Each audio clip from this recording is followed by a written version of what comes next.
Now that Ron DeSantis has launched his presidential campaign, he's decided, let's fire back at Trump. Let's ramp up the anti-Trump attacks.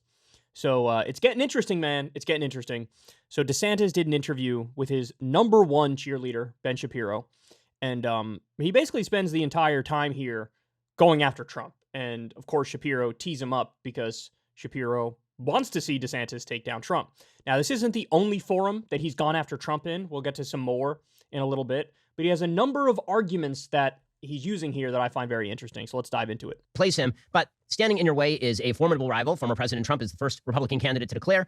So far, nobody's really laid a glove on him or drawn a strong contrast between themselves and President Trump. In sort of the national polling, he's up pretty significantly. So how do you see a difference between your candidacy, what you've been trying to do, your record, and President Trump? Well, I think it's interesting because he's been attacking me by moving left. So this is a different guy than 2015, 2016. Leftist Donald Trump. He's been attacking me by moving left. That's adorable. Now, look, in some ways, that's true. In some ways. So, for example, he constantly hits Ron DeSantis on wanting to cut Medicare and Social Security. He hits him with that over and over and over. And you know what?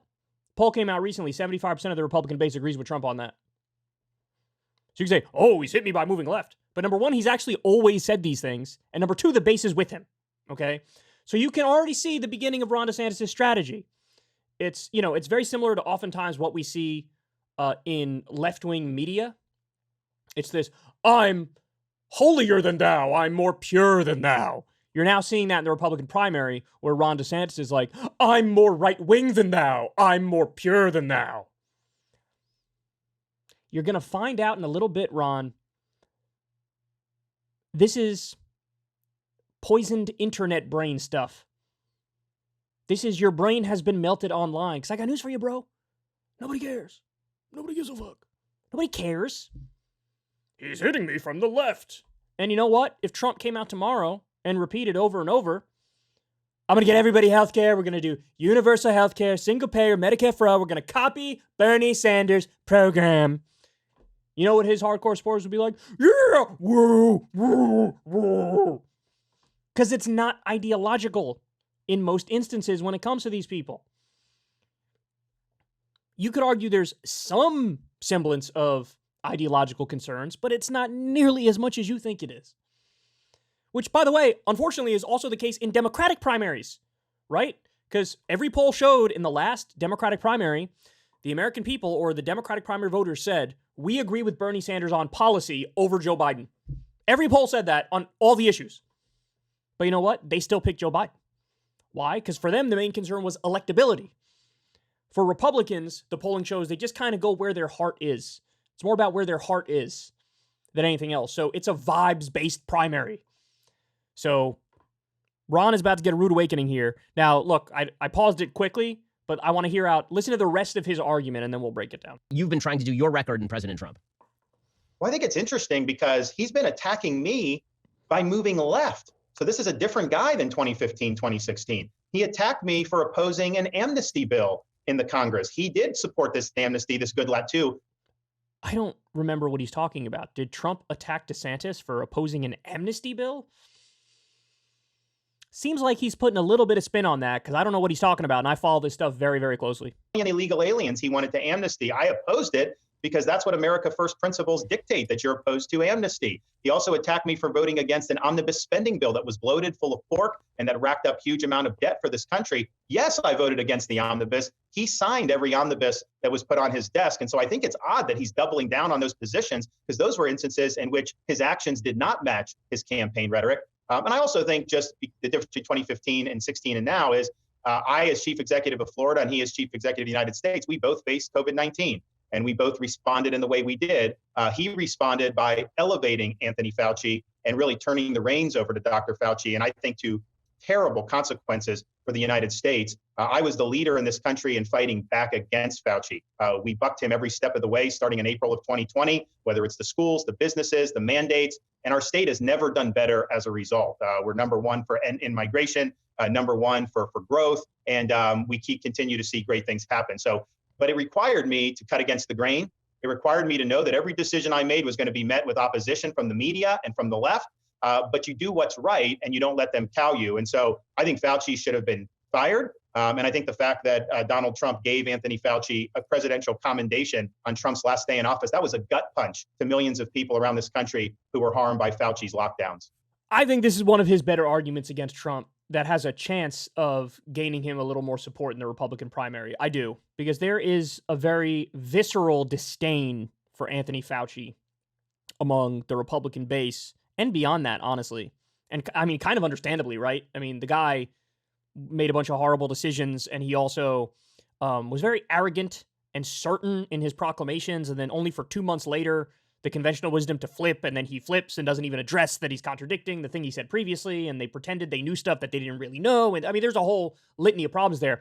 The only asterisk here is when you poll Americans today, COVID concerns rank literally at the bottom of issues they care about, right? So it's a little bit of a paradox here for DeSantis, because it's like, it's a poignant argument that can work to gain him more support in the Republican primary, but at the same time, the issue is just so low in the concerns for Americans, because like Biden's not doing anything vis-a-vis COVID. No other Democrats or Republicans are doing anything vis-a-vis COVID. So it's like people don't really care that much. They're kind of past it. So it's like the argument has resonance in theory like a year ago or 2 years ago, but now it's sort of reaching the end of its usefulness, but it's still one of the better arguments he has to try to chip away support for Trump, which really gets to my bigger theory here, which is like, sometimes, man, you're just a victim of timing, right? Sometimes you're just a victim of timing, where in theory, on paper, you could be doing everything right that should get a guy like DeSantis the nomination on the Republican side, but you're just running into a brick wall. You're running into a behemoth on the right, which has, historic implications. This is a guy who they seemingly love just as much, if not more, than Ronald Reagan, that hardcore base of supporters for Trump. So, it's tough. In other words, there may not even be a path for putting Ron here. There may not even be a path. He's given it his best, but there may not even be a path. We're going to find out. The president actually attacked you by suggesting that Andrew Cuomo had done a better job in New York, which is sort of a shocking thing coming from a president who's declared that he is the enemy of the left when it comes to COVID. Andrew Cuomo, of course, did not do a better job. He's been citing statistics suggesting using sort of absolute numbers of people who died per state as opposed to looking at population adjusted, which of course seems deeply dishonest just on a statistical level. What's your take on those attacks? This is always so funny when Trump does this, because it's true. He's not ideological, especially when he's running these campaigns. He's really non-ideological. It's all like gut and instinct and shooting from the hip and saying whatever to take down his opponent. It's like when he said Ted Cruz's dad killed JFK. It's like, what? Literally nobody agrees with you. Nobody believes you. That's the most insane thing anybody's ever heard. But he says it, and everybody eventually starts laughing at it. They're like, Trump's being Trump. And he goes up. He goes up, and he goes up, and he goes up. And it's a similar thing here. Like, you think Republican-based voters are going to be like, oh, on principle, you agreed with Andrew Cuomo, which means I now disagree with you, Donald Trump. Maybe some, but not that many. They're just going to be giggling and going like, get him, Trump, get him.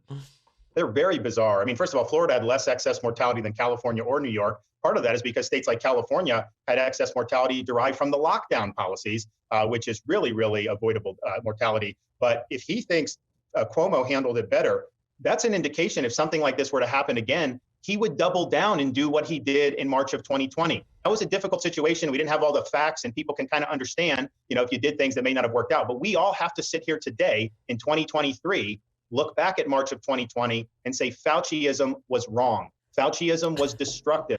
Fauciism. God, get offline, bro. Jesus Christ. Get offline. Fauciism has set us on this path with the CARES Act and the Fed printing money, creating inflation, and creating some of the economic problems that we have today. So if you could do it again, would he do the same thing? I sure hope not, because those were not the right decisions to make. And I've said very clearly, if I'm president, somebody like Fauci is in the government, I will bring them in and I will tell them two things. You are fired.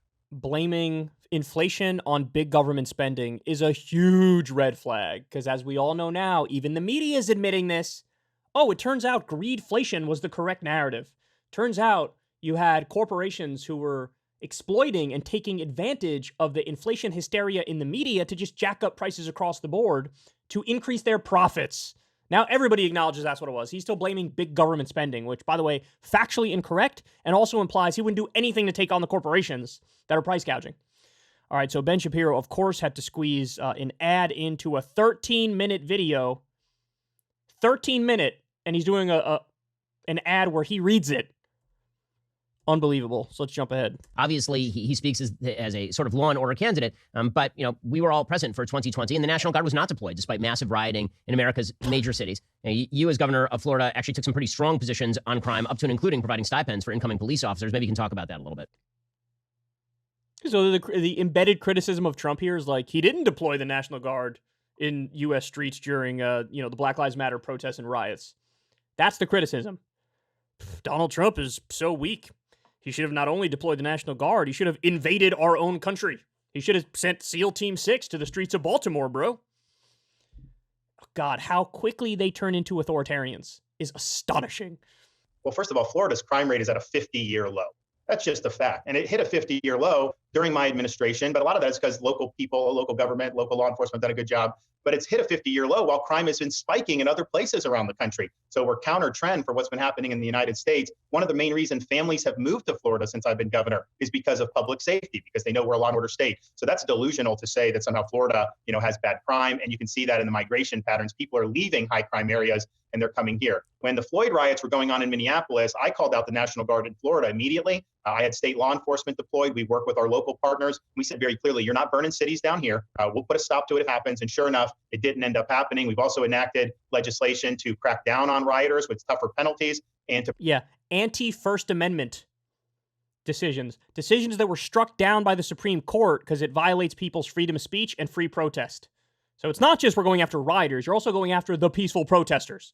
Let's be clear. And that's not me speaking, that's the court system speaking in Florida. They've already struck down a bunch of the stuff he's talking about right now. And by the way, it's not even factually accurate, his whole thing about, crime is phenomenal in Florida. Not true. The murder rate is higher than it was in the 2010s. Now, there might be some cherry-picked pieces of data you could point to, maybe that's gone down or this has gone down. But the murder rate, kind of an important part of, violent crime, that's actually higher than it was in the 2010s. Prevent local governments from defunding the police. But I think one of the things that we've seen is, under the Trump administration, he enacted a bill, basically a jailbreak bill. It's called the First Step Act. It has allowed dangerous people out of prison who have now reoffended and really, really hurt a number of people. So one of the things I want to do as president is go to Congress and seek the repeal of the First Step Act. If you are in jail, you should serve your time. And the idea that they're releasing people who have not been rehabilitated early so that they can prey on people in our society is a huge, huge mistake. Okay, so this is hilarious. Longtime viewers of this channel will know this is exactly one of the lines of attacks that I've been saying DeSantis should use against Trump. He's literally doing that line that I said he should do.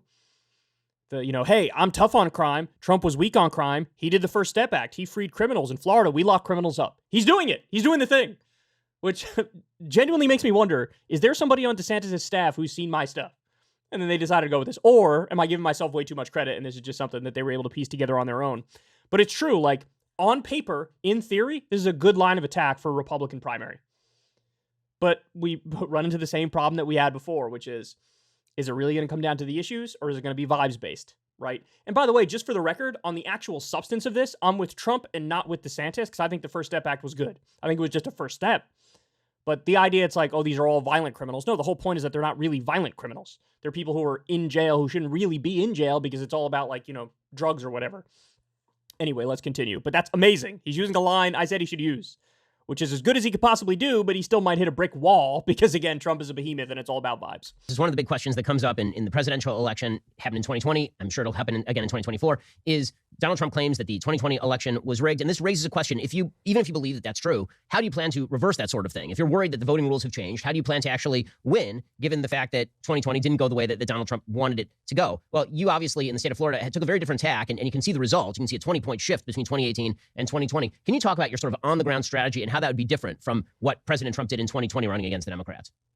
The left is going to throw the kitchen sink at any Republican. You've got to be ready for that. So in 2020, we saw these states, largely because of the Fauci state of emergency for COVID, they used that as a pretext to change the rules, the way voting happened. They embraced this mail balloting and ballot harvesting. Of course, I think that that's wrong. But if I were the candidate, I would have gone in and combated that. Either had our people doing the same ballot harvesting or been more aggressive to try to head that off in terms of some of the legal challenges. I also look at how the federal government colluded with some of the tech companies to censor information, like the Hunter Biden story. That's election interference. It's totally unfair. But I would also point out that was Donald Trump's FBI and Donald Trump's DHS that was doing that. He didn't have control over his own agencies. If somebody in my government were doing that, they would have been fired the next day. And so you've got to take the responsibility as the candidate to shape the battlefield in a way that's going to be most advantageous to your side winning. So what I'll do, obviously in Florida, we did it very effectively, but nationally, you look to see what the rules of the game are. Yes, we ban ballot harvesting in Florida. That's what you should do. Yes, we ban Zuckerbucks in Florida. That's what you should do. However, not every state has done that. So if you're in a state like Nevada, that's a mass mail balloting state with ballot harvesting and Zuckerbucks, we will have organizations in place so that we can exploit that system. If you have it in Wisconsin, we will have organizations in place to exploit that system. I think telling people not to send in a mail ballot is a huge mistake, and it ends up reducing the pool of prospective voters. In Florida, we focused on some of these low propensity voters in my reelection. They usually vote in presidential. They don't always vote in midterm, and we converted a lot of them to vote. Most of them chose to vote by absentee ballot through the mail. That was their choice. If we told them you could only vote on election day, some of them very well may not have voted. So understand the battlefield. It's your responsibility as a candidate to head off that. But every single candidate that we would nominate is going to face this from the left, the Democrats, and the media. And what I've told people, if you nominate me, I'm not going to make excuses. I'm going to get it done, and we'll be sworn in as president on January 20th, 2025. So look, he's not taking the bait on the rigged election, stolen election, stop the steal. He's not taking the bait on that. He's not saying, yes, that's true, the election was stolen. And he's not saying that it's not true and it wasn't stolen. He's just sort of sidestepping it and saying, like, you got to be effective. You got to be effective. If you tell people don't do mail-in balloting because you say it's rigged, then you're willing to fruition fewer Republican votes because they're not going to do mail-in voting. And so I want Republicans to win, so I'm going to do the mail-in voting. Look, again, in theory, on paper, makes sense from the right-wing perspective. But is it going to make a difference? I guess we'll see, right? I guess we'll see, but he's got a harder and harder path. All right, now, look at this, guys. We got another line of attack. He did this, in other forums, not necessarily with Ben Shapiro, but DeSantis slams Trump for adding almost $8 trillion in debt in just 4 years. MSNBC anchor Chris Jansing played a clip of 2024 GOP presidential candidate Ron DeSantis hitting back at Donald Trump during a New Hampshire radio interview on Thursday, a day after officially launching his run for president. Quote, I want to play just a little bit more of what DeSantis had to say just this morning. Jansing began as she played the clip of DeSantis. Honestly, some of his attacks against me, he's moving to the left, attacking me, for example, for opposing an immigration amnesty that he supported when he was president for illegal aliens. And I did oppose that because I don't support amnesty, DeSantis told the radio host. That's such a weird attack, this idea that actually Donald Trump was very weak on immigrants. That whole remain in Mexico thing, don't pay attention to that. That whole Title 42 thing, don't pay attention to that. That whole trying to circumvent Congress and build a wall on his own, don't pay any attention to that. He also attacked me for voting against one of the bloated omnibus spending bills that he supported as president. And I agree. I don't think you should do those bloated bills. We are $31 trillion in debt, and he added almost $8 trillion in debt in just 4 years as president, the Florida governor said of his main GOP primary rival. So going after Trump's record, saying he's moving to the left, attacking his actions as president, do you see this marketing a new phase of the campaign? Well, it's a new phase, but I don't think it's going to be effective because I don't think Ron DeSantis understands fully who the Republican primary voters are. Okay, so this is just the MSNBC host. So anyway, this line of attack from Ron DeSantis, is this one poignant? Does this one have a chance of working? No, it doesn't, because this one, people don't actually, number one, care about the debt that much. Number two, even know the way it works. And even our politicians, particularly our Republican politicians, literally have no clue how the national debt works, the difference between the debt and the deficit. The fact that since we have our own sovereign currency, we kind of can do whatever we want with it, and you're not running the risk of bankrupting the entire country. The real consideration is debt to GDP ratio, and we're right smack dab in the middle when it comes to that. It's not like we're an outlier that's so insanely in debt and the chickens are going to come home to roost. They've been saying since the 1990s, there's a massive debt crisis that's coming in Japan. Never came. Never came. Because it turns out sometimes doing deficit spending is a positive thing. It's a positive thing. So I don't think this line is going to work because people don't really know or care. This the debt, the deficit, the deficit, the deficit. It's just because the second you do something to try to address that, especially the things the Republicans want, which is cut our social safety net programs, people be like, hey man, what the hell? My grandma doesn't have any food. Hey man, I can't pay my bills. What's going on here? So then all of a sudden people realize, oh, okay, We actually want that spending. That spending is good. Now, if you want to cut, I'm all for cutting, but cut corporate subsidies, cut defense spending, etc. So there's another line of attack that DeSantis used. Then we also have this, man. DeSantis holding state budget hostage while his staffers solicit donations to his presidential campaign from lobbyists. Right on par with what I would expect from Ron DeSantis. Right on par with what I would expect. So anyway, there you have it. This is a new phase of the campaign. Now that he's officially launched, he's doing some counterattacks against Trump. It's an interesting scenario because on paper, substantively, from a Republican perspective, these attacks are logical. They're logical. But some of them are going to be totally ineffective, I think, like the debt stuff. Some of them should, in theory, make sense, like the First Step Act thing, but it's just, the question is going to be, how much is this about Republicans' heart and not their head? How much of this is about vibes more than anything else? And the answer to this point is it's all about those things. But look, if he starts chipping away, if he starts making a comeback, then game on, right? Then game on. And some of these attacks are actually working. But we'll see. I will stick by this thing, which I've said time and time again, which is there's nobody else in the race but Trump and DeSantis. There will be no Nikki Haley comeback or Tim Scott comeback or Vivek Ramaswamy mania. Like, none of that's happening. It's going to be Trump or it's going to be DeSantis. And it looks more and more likely every day that it's Trump. But DeSantis, I'll be damned, man. He's trying. He's trying.